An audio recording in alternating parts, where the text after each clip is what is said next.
Shalom, senang sekali boleh kembali menyapa sahabat-sahabat kami yang terus mengikuti program-program dari Cornelius Media.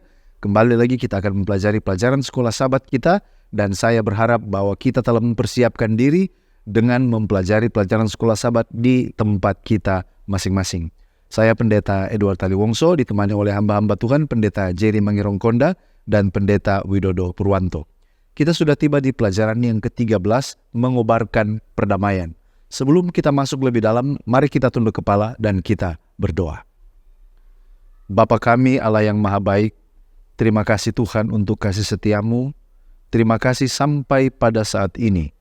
Tuhan terus memberikan kepada kami inspirasi dan pengertian untuk lebih memahami firman-Mu. Urapan Roh Suci-Mu kembali lagi kami sangat butuhkan ketika kami akan mempelajari dan mendalami firman-Mu melalui pelajaran sekolah sahabat. Kiranya Tuhan akan menolong dan membantu kami. Di dalam nama Yesus kami sudah berdoa. Amin. Kami kembali mengingatkan bahwa program ini terbagi dalam 4 bagian. Yang pertama kita melihat dasar Alkitabiah, pelajaran sepanjang pekan ini. Yang kedua kita mencoba menggali makna dari ayat inti yang dipilih oleh penulis pelajaran sekolah sahabat. Lalu kemudian pertanyaan yang muncul dari pelajaran hari per hari. Dan bagian akhir kita tiba kepada aplikasi. Mari kita lihat bagian yang pertama, yaitu dasar atau landasan firman dari pelajaran sepanjang pekan ini. Pelajaran ini masih kembali mengulangi Efesus 6 ayat 10 sampai 20, tetapi lebih khusus ayat 14 sampai 18. Di sini diajarkan tentang perlengkapan rohani yang harus dipakai oleh orang percaya untuk melawan kejahatan dan setan. Lalu kemudian 1 Petrus 4 ayat 1 mengingatkan orang percaya untuk hidup sesuai dengan kehendak Allah dan menjauhi dosa, karena Kristus juga telah menderita di dalam dagingnya. 1 Petrus 5 ayat 8 memperingatkan kita agar tetap waspada terhadap setan, karena dia seperti singa yang lapar selalu mencari orang untuk dimangsa. Yesaya 59 ayat 17 menggambarkan bagaimana Allah mengenakan baju perang keadilan dan helm keselamatan sebagai simbol kesetiaannya terhadap orang yang melakukan kebenaran. Kemudian Yesaya 52 ayat 8-10 berbicara tentang kabar baik dan pemulihan Yerusalem serta penglihatan yang mulia tentang pembebasan oleh Tuhan sendiri. Dan 1 Tesalonika 5 ayat 16-18 menekankan pentingnya bersyukur dalam segala situasi, berdoa secara terus-menerus dan bersukacita sepanjang waktu sebagai bagian dari kehendak Allah bagi kita. Sekarang kita melihat makna dari judul mengobarkan perdamaian. Siapa yang diperintahkan untuk melakukan perdamaian, lalu kemudian berdamai dengan siapa? Nah, menurut konteks buku Efesus, yang pertama yang diperintahkan untuk berdamai adalah umat di Efesus untuk melakukan perdamaian. Kita sudah belajar di pekan-pekan yang lalu bahwa minimal ada 2 kelompok di dalam jemaat Efesus, yaitu orang dari latar belakang Yahudi dan orang dari latar belakang non-Yahudi. Mereka yang jauh dan mereka yang dekat di dalam istilah dari Rasul Paulus. Yang kedua tentu saja adalah semua umat, termasuk kita yang membaca kitab Efesus, yaitu orang Kristen. Efesus 6 ayat 15 mengatakan, kakimu berkasutkan kerelaan untuk memberitakan Injil damai sejahtera. Jadi kita semua diperintahkan untuk memberitakan Injil damai sejahtera. Markus Barth dalam Introduction, Translation, and Commentary dari kitab Efesus, dia mengatakan bahwa damai sejahtera dan Injil yang dimaksud oleh Rasul Paulus di dalam ayat ini sebenarnya merujuk kepada Efesus 2 ayat 13-18. Dan ini bukanlah kemenangan di dalam bagaimana orang Kristen melawan dengan mereka yang non-Kristen yang ada di dalam kerajaan Allah dan bukan di dalam kerajaan Allah. Tidak. Tetapi damai sejahtera yang dimaksud oleh Rasul Paulus adalah mereka yang jauh diperdamaikan dengan mereka yang dekat. Dengan kata lain, mereka yang dari latar belakang Yahudi diperdamaikan dengan mereka yang dari latar belakang non-Yahudi. Mengapa? Apa misi perdamaiannya? Kalau kita lihat contohnya dalam Yesaya 52 ayat 7, orang percaya itu adalah sebagai utusan misi perdamaian, memberitakan kemenangan Kristus dan damai sejahteranya. Mereka ini dipersenjatai untuk siap mewartakan kepada alam semesta pekabaran dari Allah Pekabaran bahwa Allah membawa perdamaian ke alam semesta kepada orang-orang di bumi. Perdamaian di antara bangsa, di antara komunitas, di dalam keluarga, bahkan antar generasi dan juga kelompok. Tetapi harus diingat, perdamaian ini bukanlah perdamaian yang dicapai karena kompromi atau sinkretisme. Sebaliknya, Allah membawa damai dengan menyatakan kasih dan keadilannya di kayu salib. Dan dengan demikian, memenangkan pertempuran melawan penuduh dan juga musuh-musuhnya. Bagaimana cara perdamaian itu dapat tercapai dalam konteks pelajaran sekolah Sabat? Nah, gereja, kita semua sebagai juru damai, harus mengobarkan perdamaian dengan menggunakan gudang Injil Kristen, yaitu kerendahan hati, kesabaran, pengampunan, lalu kemudian doa dan penyembahan. Ellen White dalam Australasian Union Conference pada 28 Juli 1899 mengatakan, kita tidak menginginkan perlengkapan senjata Saul, tetapi seluruh perlengkapan senjata Allah. Kita dapat pergi dalam pekerjaan dengan hati yang penuh, dengan kelembutan, dengan belas kasihan, dan kasih seperti Kristus. Demikianlah bagaimana orang Kristen dapat mencapai perdamaian itu. Apa manfaat kalau kita membawa perdamaian ini? Minimal ada 3 berkat. Yang pertama adalah berkat pembenaran. Ketika orang menerima pendamaian yang Tuhan Yesus capai di kayu salib, maka Allah dengan sukacita memberkati mereka dengan kebenaran Kristus. Yang kedua adalah berkat rekonsiliasi. Kebenaran dan kasih inilah yang membawa kedamaian antara manusia dan Allah, antara sesama manusia ke seluruh alam semesta. Dan tentu saja yang terakhir adalah berkat keselamatan pribadi. Karena menurut Yesus, Matius 5 ayat 9, orang membawa damai akan disebut sebagai anak-anak Allah. Jadi ketika kita membawa damai, ini merupakan berkat bagi orang sekeliling kita dan juga bagi kita sendiri akan menerima hidup yang kekal. Nah, terima kasih pendeta. Sekarang kita tiba pada ayat inti pelajaran ke-13. Efesus 6 ayat 16 dan 17.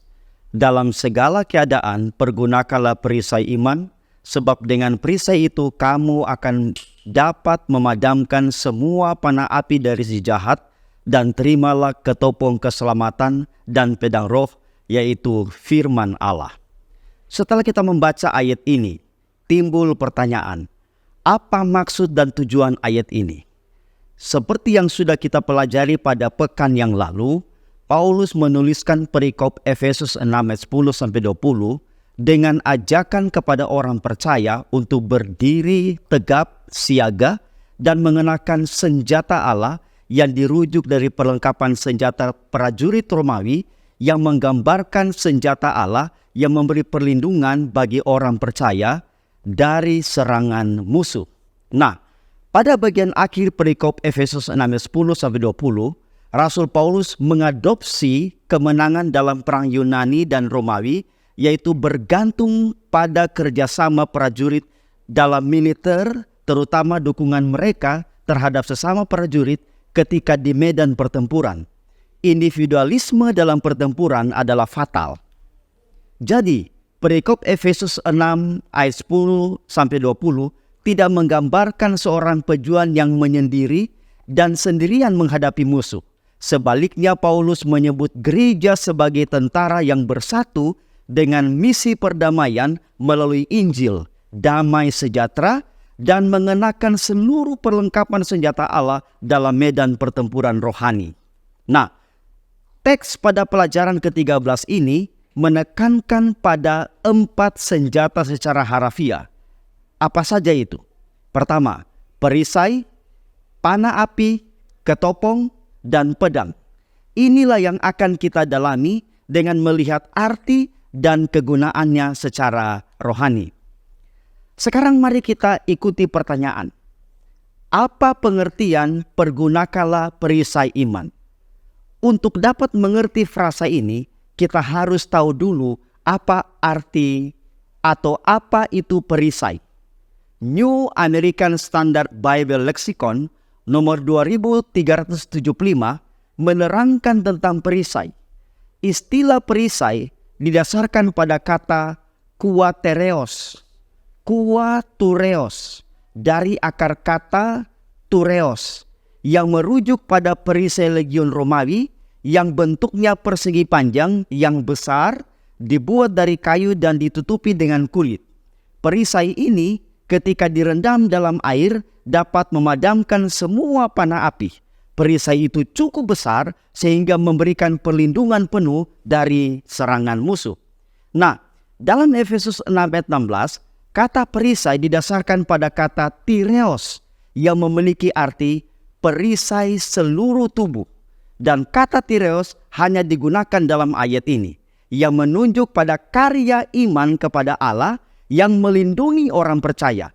Iman itulah yang melindungi diri mereka dalam peperangan rohani.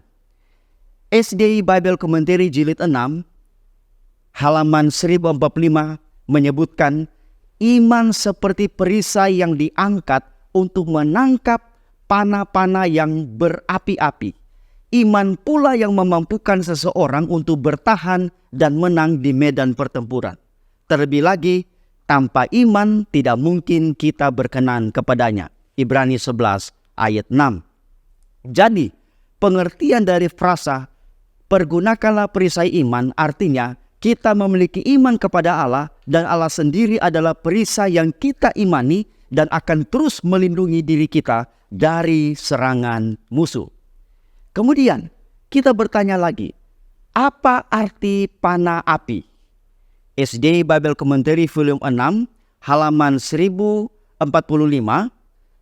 menerangkan bahwa anak panah yang disertai dengan nyala api merujuk pada anak panah kuno yang kadang-kadang memiliki bahan yang mudah terbakar seperti derek dan pitch yang dinyalakan di kepala batangnya untuk membakar apapun yang mereka pukul. Ini adalah gambaran yang tepat untuk pencobaan yang berapi-api yang datang kepada anak Allah. Godaan-godaan itu dapat berubah. Godaan-godaan itu dapat berupa ketakutan, keputusasaan, ketidakkesabaran, pikiran-pikiran yang tidak kudus, iri hati, kemarahan, atau sifat-sifat buruk lainnya. Tetapi iman kepada Allah yang dijunjung tinggi seperti perisai akan menangkap mereka, memadamkan nyala api, dan membuat mereka jatuh tak berdaya ke tanah. Orang fasik, yaitu si fasik atau si jahat iblis yang merupakan pemimpin pasukan menyerang. Kemudian, kita tiba pada alat yang lain, yaitu ketopong. Apa arti ketopong dan apa maknanya? Ellicott's Commentary for English Readers, dia menjelaskan, ketopong adalah alat pelindung kepala, bagian yang paling vital. Prajurit Romawi akan memakai ketopong melindungi kepala saat mereka pergi berperang.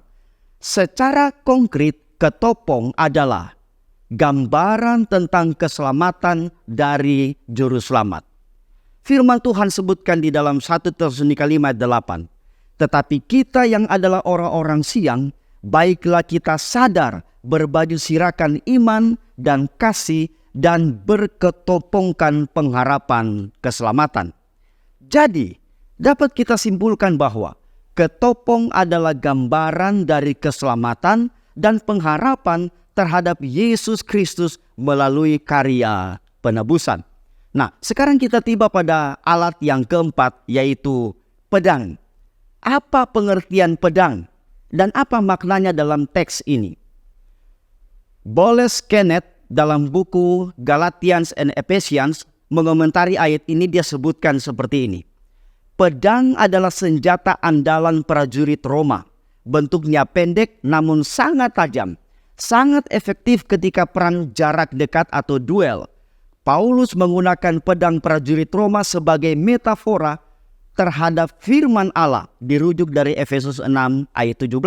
Dan Paulus juga tuliskan dalam Ibrani 4 ayat 12 bahwa firman Allah lebih tajam dari pedang manapun.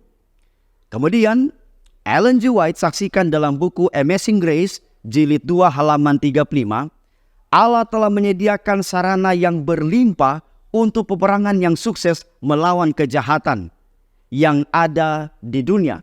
Alkitab adalah gudang senjata di mana kita dapat memperlengkapi diri kita untuk berjuang. Ikat pinggang kita haruslah kebenaran, pelindung pada kita haruslah kebenaran, perisai iman harus ada di tangan kita, ketopong keselamatan ada di dahi kita, dan dengan pedang roh yaitu firman Allah, kita harus memotong jerat-jerat dosa.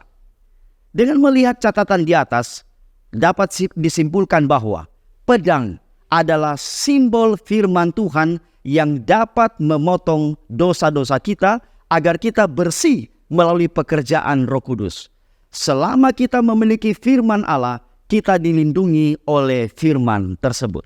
Nah, dari pembahasan ayat inti kita berpindah kepada topik penting lain, yaitu gereja, tentara yang bersatu. Nah, mengapa dari pertempuran pribadi kita bahas pada pelajaran yang lalu menjadi pertempuran rohani jemaat? Paling tidak ada beberapa alasan, khususnya melihat pertempuran rohani dalam konteks Efesus pasal 6. Yang pertama, dari segi tata bahasa. Bahasa asli perjanjian baru untuk semua kata kerja yang Paulus gunakan di konteks ini adalah dalam bentuk kata kerja orang kedua jamak, artinya bukan hanya satu orang.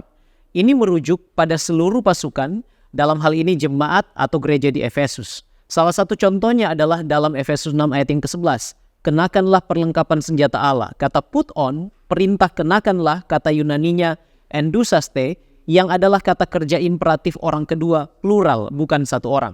Yang kedua, tema utama Paulus dalam kitab Efesus adalah kesatuan umat percaya atau jemaat. Sebagai penutup dari suratnya kepada jemaat di Efesus, tema yang sudah dibangun dari pasal-pasal sebelumnya, contoh gereja sebagai tubuh Kristus, pasal 1 dan pasal 4, jemaat sebagai bangunan bait Allah, pasal yang kedua, jemaat sebagai mempelai, Efesus pasal yang kelima, tetap menjadi perhatian utama termasuk pertempuran rohani jemaat dalam mengangkat gereja sebagai tentara Allah yang hidup. Yang ketiga, alasan yang ketiga, konteks doa.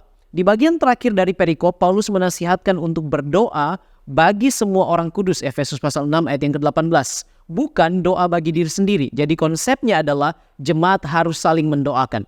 Andrew Study Bible halaman 1531 dikatakan orang percaya tidak boleh menjadi tentara yang sendirian. Mereka harus mendukung satu sama lain dalam doa dan perbuatan saat mereka bergabung dalam pertempuran melawan kejahatan. Nah, sekarang alasan yang keempat, yaitu konsep peperangan. Sejalan dengan konsep peperangan Yunani dan Romawi, Paulus memiliki ide bahwa kemenangan bergantung pada kerjasama yang baik dari satu prajurit kepada prajurit yang lain dalam unit militer.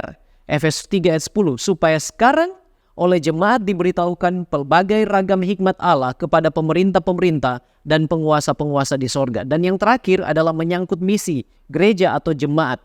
Allah memiliki misi bagi orang percaya, umatnya, yaitu memberitakan Injil damai sejahtera. Melaksanakan misi Allah ini pasti menempatkan jemaat dalam perseteruan dengan kuasa kejahatan menjadi objek serangan si jahat. Itulah sebabnya pertempuran rohani ini dalam konteks Efesus pasal 6 berpindah dari pertempuran pribadi menjadi pertempuran rohani jemaat. Nah sekarang, apa yang anggota jemaat atau jemaat bisa lakukan agar kita dapat menang dalam pertempuran rohani pribadi?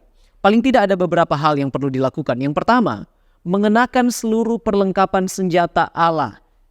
Efesus 6 ayat yang ke-11, kenakanlah seluruh perlengkapan senjata Allah supaya kamu dapat bertahan melawan tipu muslihat iblis. Ayat yang ke-13, sebab itu ambillah seluruh perlengkapan senjata Allah supaya kamu dapat mengadakan perlawanan pada hari yang jahat itu dan tetap berdiri sesudah kamu menyelesaikan segala sesuatu. Itu yang pertama. Yang kedua, harus mempraktekkan doa yang sungguh-sungguh dan berkesinambungan, artinya tidak putus-putus. Efesus 6 ayat yang ke-18, berdoalah setiap waktu di dalam roh dan berjaga-jagalah di dalam doamu itu dengan permohonan yang tak putus-putusnya. Dan hal ini sama dengan nasihat Paulus dalam Kolose 4 ayat 2 sampai dengan ayat yang keempat.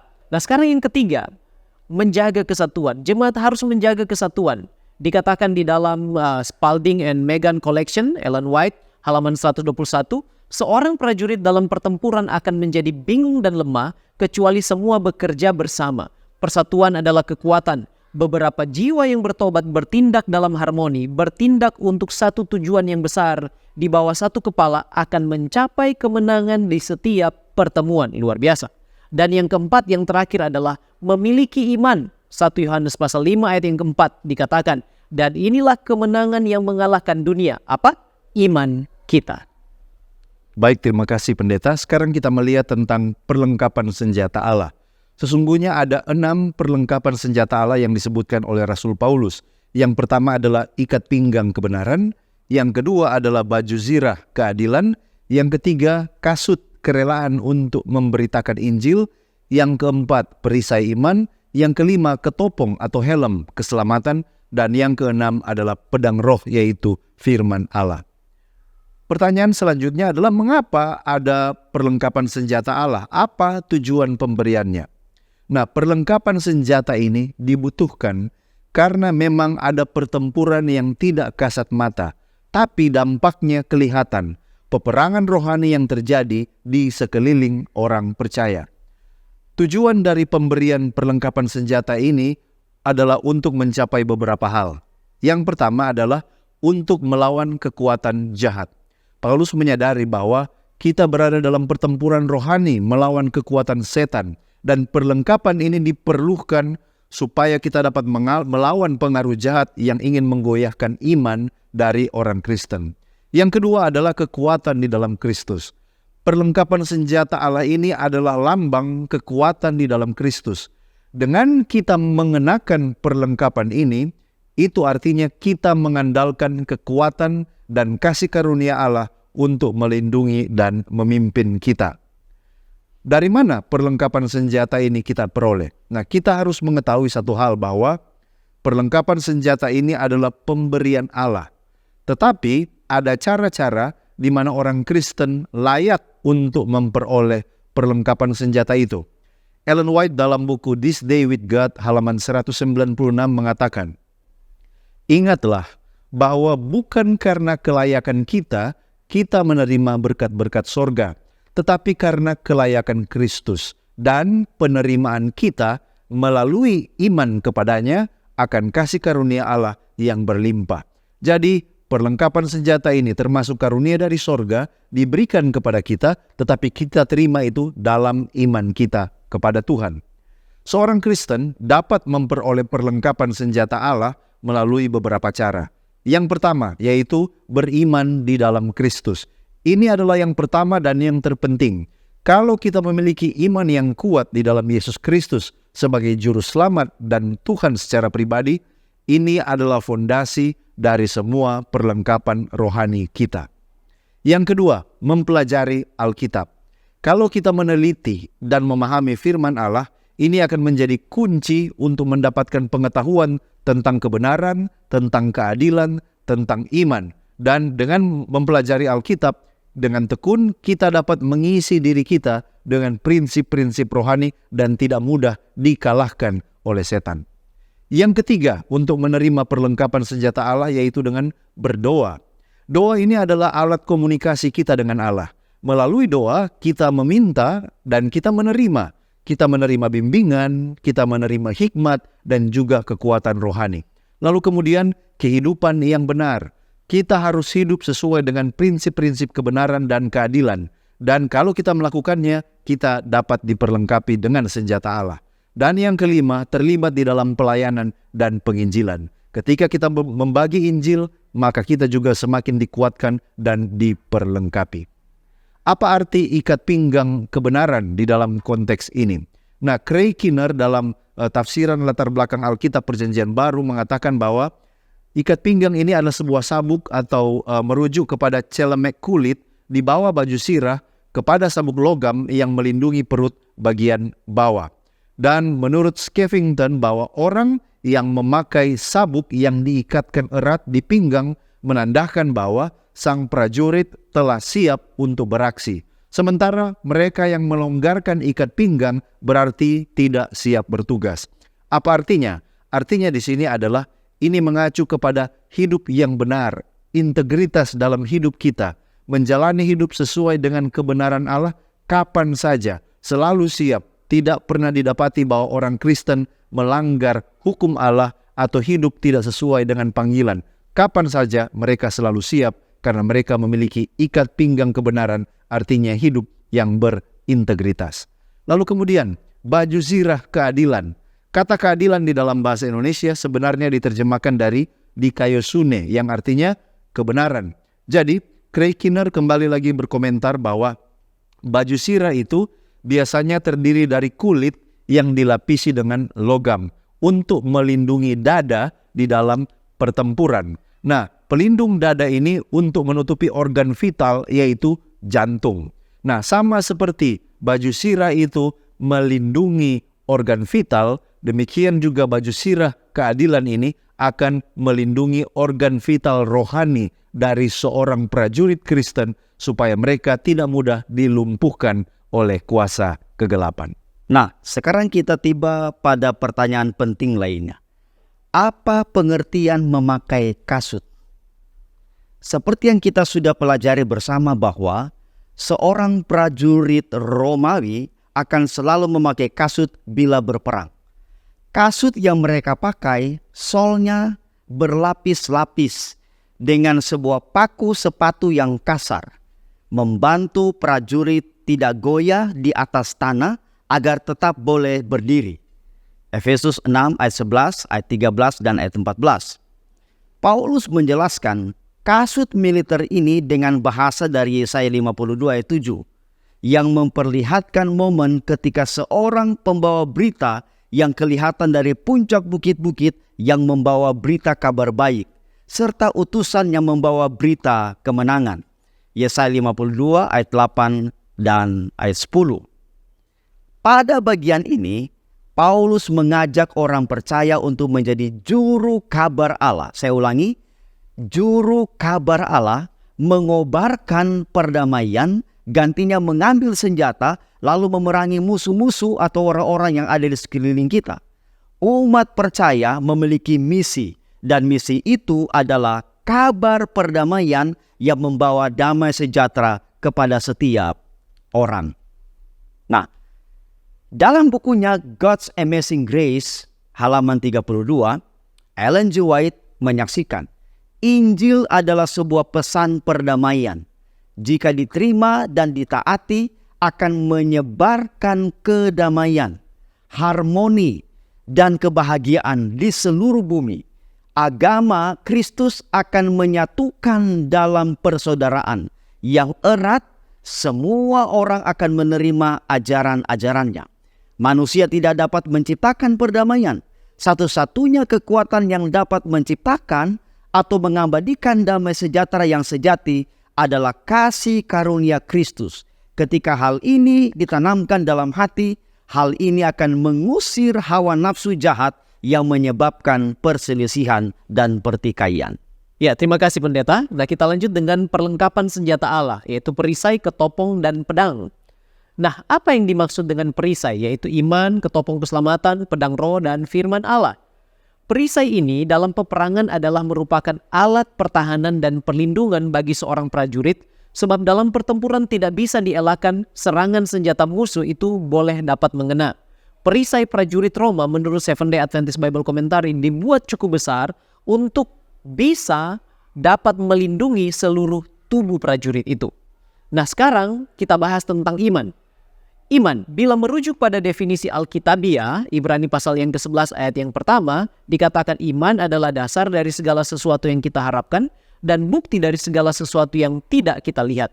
Kepercayaan dan pengharapan kita dalam Allah adalah alat pertahanan yang menurut Efesus pasal 6 ayat 16 dikatakan bahwa dengan perisai iman, kamu dapat memadamkan semua panah api si jahat.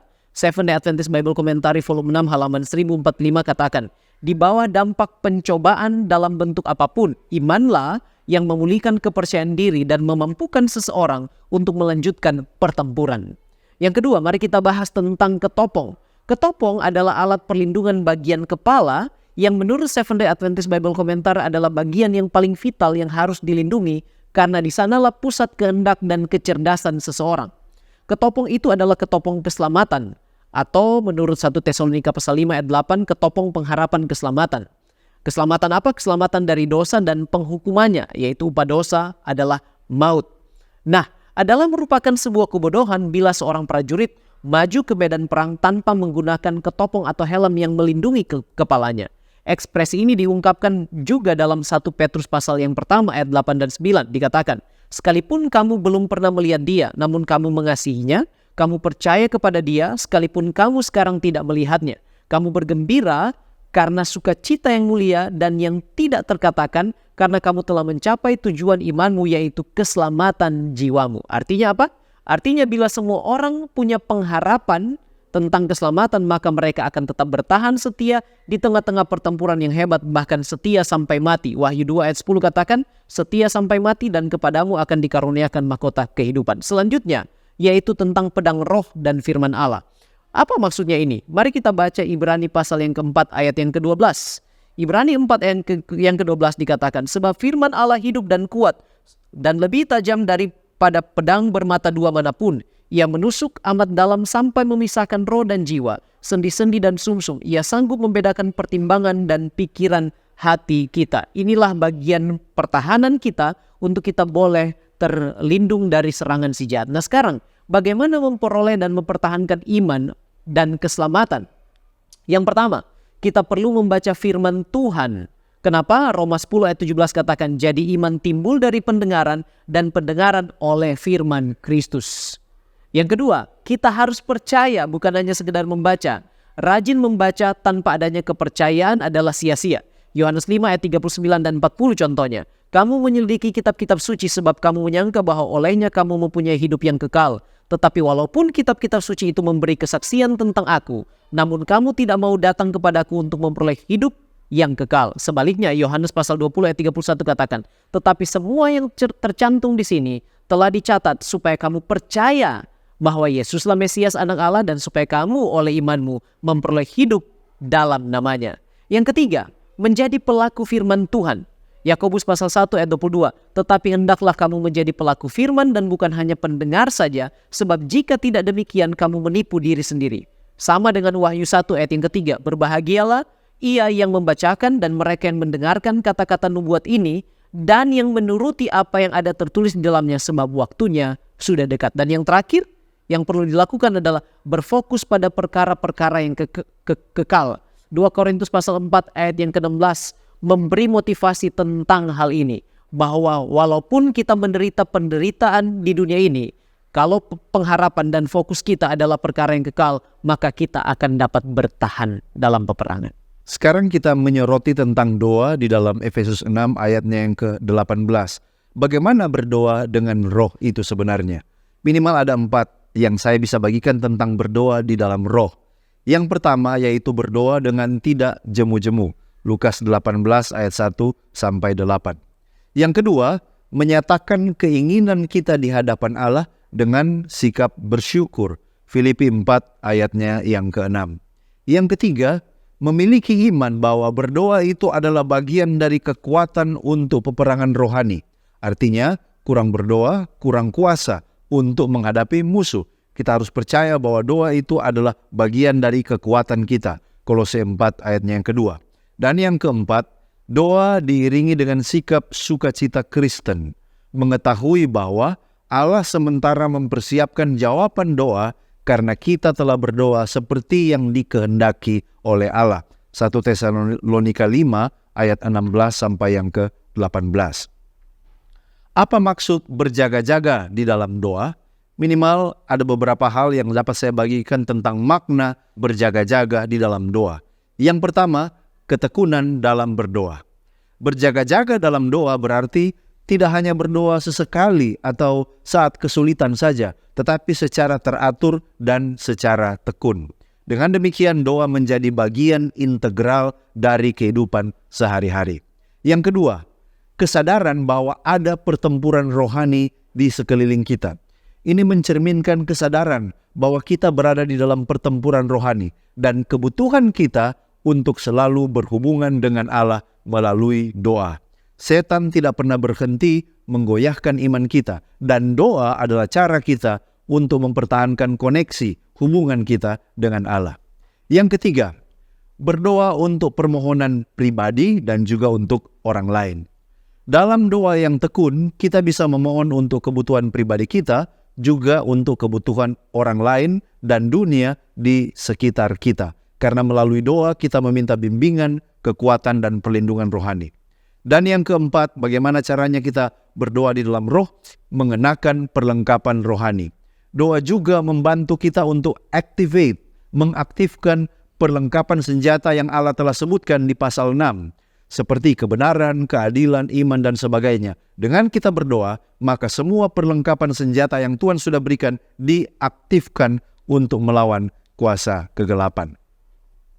Mengapa dan apa tujuan berdoa untuk orang kudus? Sebagaimana yang Rasul Paulus nasihatkan, berdoalah untuk orang kudus. Apa pelajaran yang bisa kita ambil dari saran untuk berdoa bagi orang kudus? Nah, jawabannya adalah karena di dalam peperangan ini tidak ada prajurit yang akan selamat apabila berjuang sendirian. Dia membutuhkan sokongan dan pertolongan dari prajurit yang lainnya. Kalau kita perhatikan kata-kata Paulus ketika dia mengucapkan nasihat ini, selalu dia menggunakan kata dalam bentuk jamak untuk berbicara kepada seluruh pasukan. Kamu menjadi kuat, Efesus 6 ayat 10. Kamu mengenakan baju sirah Allah. Kamu dapat bertahan karena perjuangan kita, jadi banyak orang. Karena kamu mengambil seluruh perlengkapan senjata, kamu berdiri teguh. Artinya, selalu Paulus merujuk kepada bersama-sama. Kata kerja yang dia gunakan adalah dalam bentuk jamak. Pelajarannya di sini adalah, sebagai orang Kristen, kita tidak boleh hanya memikirkan tentang kebutuhan pribadi kita di dalam doa. Kita juga harus memikirkan orang lain, saudara-saudara kita. Mengapa? Karena kita percaya bahwa doa yang kita layangkan memberikan kontribusi kepada pergumulan orang lain. Berikutnya, ada pertanyaan yang seperti ini. Apakah harus memakai seluruh senjata Allah? Bagaimana kalau tidak semuanya kita pakai? Apakah kita bisa menang? Nah, Paulus menyebutkan di dalam Efesus 6 ayat 11, kenakanlah seluruh perlengkapan senjata Allah supaya kamu dapat bertahan melawan tipu muslihat iblis. Lihat di situ ada kata seluruh. Nah, apa pengertian kata seluruh di situ? Trayer's Greek Lexicon, Strong New Testament nomor 3833 menjelaskan kata seluruh di situ diambil dari kata panoplia. Panoplia didasarkan pada kata dasar panoplos, artinya bersenjata lengkap. Dalam hal ini, perisai, pedang, tombak, ketopong, baju sirah, dan baju besi. Panoplia merujuk pada Lukas 11 ayat 22, yaitu perlengkapan senjata. Kata panoplia juga digunakan sebagai seperangkap perlengkapan senjata. Pertahanan dan penyerangan yang lengkap, yaitu segala sesuatu yang dibutuhkan untuk melakukan peperangan yang berhasil.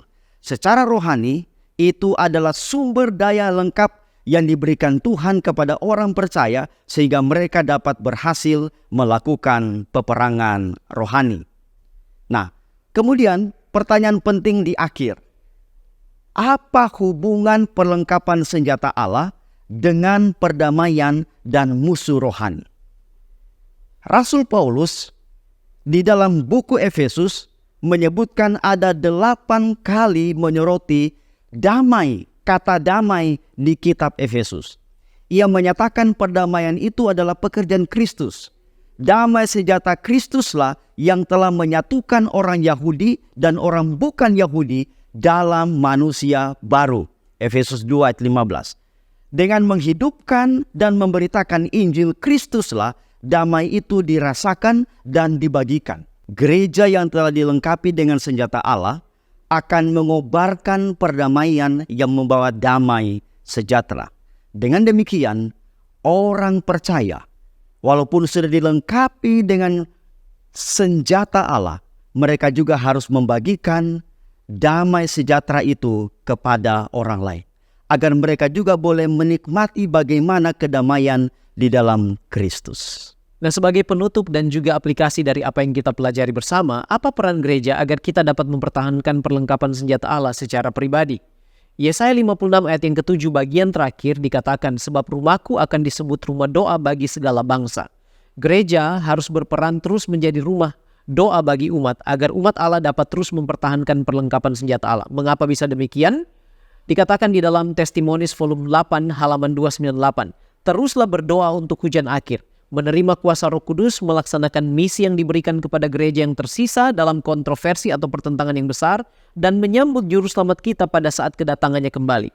Hal ini akan menjadi kenyataan dan akan menjadi hasil dari kebangunan rohani dan reformasi yang ditabiskan surga melalui kuasa Roh Kudus.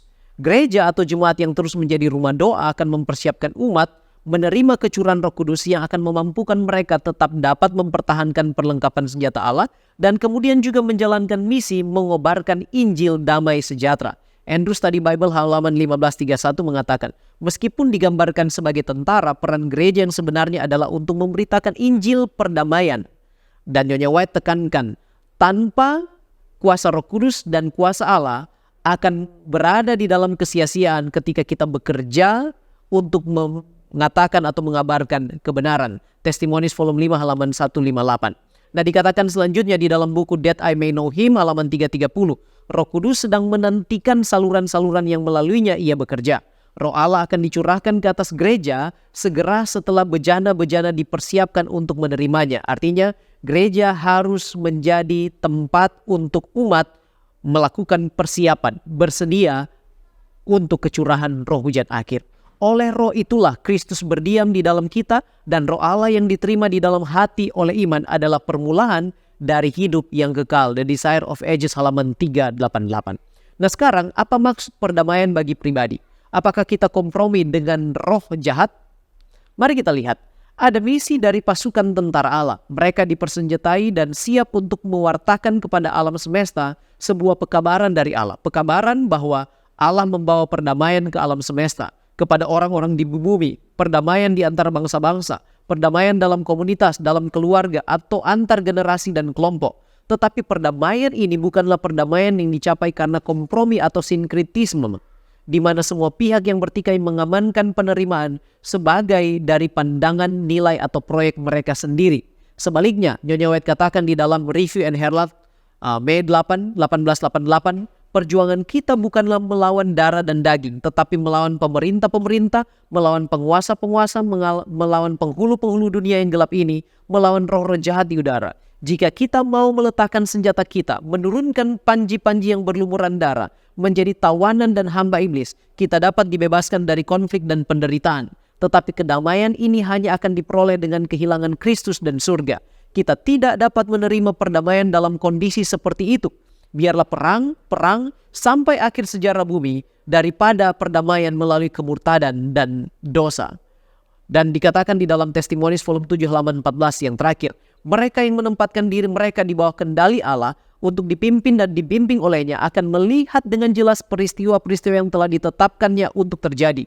Diilhami oleh roh Dia yang telah memberikan hidupnya bagi kehidupan dunia, mereka tidak akan lagi berdiam diri dalam ketidakberdayaan, menunjuk pada apa yang tidak dapat mereka lakukan. Dengan mengenakan perlengkapan senjata surgawi, mereka akan maju ke medan pertempuran, bersedia melakukan dan berani berdiri bagi Allah, karena mereka mengetahui bahwa kemahakuasaannya akan memenuhi kebutuhan hidup mereka. Secara pribadi, artinya perdamaian dilakukan di dalam mengabarkan Injil perdamaian itu, Injil damai sejahtera, walaupun resikonya adalah menjadi objek serangan si jahat. Mari kita tetap berdiri teguh dan kita berdoa, Roh Kudus akan menyanggupkan kita. Kuasa Allah, kemahakuasaannya akan memenuhi segala kebutuhan hidup kita. Mari kita tunduk kepala dan berdoa. Terpujilah nama-Mu ya Tuhan Allah kami, sebab Engkau baik. Terima kasih untuk pelajaran yang telah kami pelajari bersama. Tuhan meteraikan itu di dalam hati dan nurani kami, dan biarlah oleh pertolongan Roh Kudus dapat berbuah. Kami boleh bertahan, kami boleh menjadi umat yang akan maju berperang dengan gagah berani, mengetahui dan beriman bahwa Tuhan akan memenuhi segala kebutuhan hidup kami dan akan menolong kami menang di dalam peperangan oleh karena kami mengandalkan Engkau. Terpujilah Engkau Bapa di sorga, berkatilah kami semua, di dalam nama Tuhan Yesus kami sudah berdoa, haleluya, amin.